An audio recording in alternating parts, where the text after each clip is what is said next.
know that. And today we have to celebrate Saint Euphrasia's feast. And we know that Saint Euphrasia is the praying mother, and she is also known as Sakrariude Kavalkari. Rosa, that was her childhood name. I wish you all a very happy feast of Saint Euphrasia. Special wishes to Saint Euphrasia is here on the stage. സഭയ്ക്ക് വന്ദനം.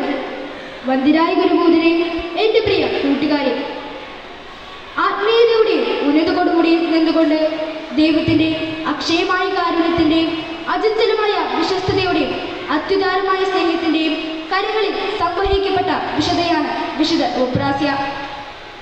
കേരളത്തിലെ തൃശ്ശൂർ ജില്ലയിൽ കാട്ടൂർ ഗ്രാമത്തിൽ എടത്തുരുത്തി ഇടവകയിലെ എലുവത്തിങ്കൽ തറവാട്ടിൽ അന്തോണി കുന്നേറ്റി ദമ്പതികളിൽ നിന്ന് വിശുദ്ധ എവുപ്രാസ്യമ്മ പൂജാരിയായി.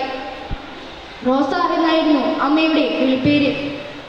ദൈവിക കാര്യങ്ങളിലുള്ള അഭിരുചി ഈ കുരുന്ന ഹൃദയത്തിൽ മുളയെടുത്തിരുന്നു. നിശ്ചയദാർഢ്യവും സ്നേഹശീലവും സഹനശക്തിയും പ്രാർത്ഥനാശീലവും മാതൃഭക്തിയും റോസയുടെ സ്വഭാവ പ്രത്യേകതകളായിരുന്നു. സമർപ്പണ ജീവിതത്തിലുള്ള വലിയ ആകർഷണം തന്റെ ഹൃദയത്തിൽ ചെല്ലുന്നതാകുന്നു. ആരും അറിയപ്പെടാത്ത ഒരു ഒളിക്കപ്പെട്ട ജീവിതം മാത്രം എനിക്ക് തരണമേ. നല്ല ഈശോയെ, നീ എന്ത് ചെയ്താലും ഞാൻ നിന്നിൽ നിന്ന് വേർപിരിയുകയില്ല. ഓ ദിവ്യ രക്ഷിതാവേ, നിന്റെ ഇഷ്ടം എനിക്ക് മതി. മനുഷ്യരെന്നെ അറിയുന്തോറും ഞാൻ ഒന്നുമില്ലാത്തവളാകുന്നു.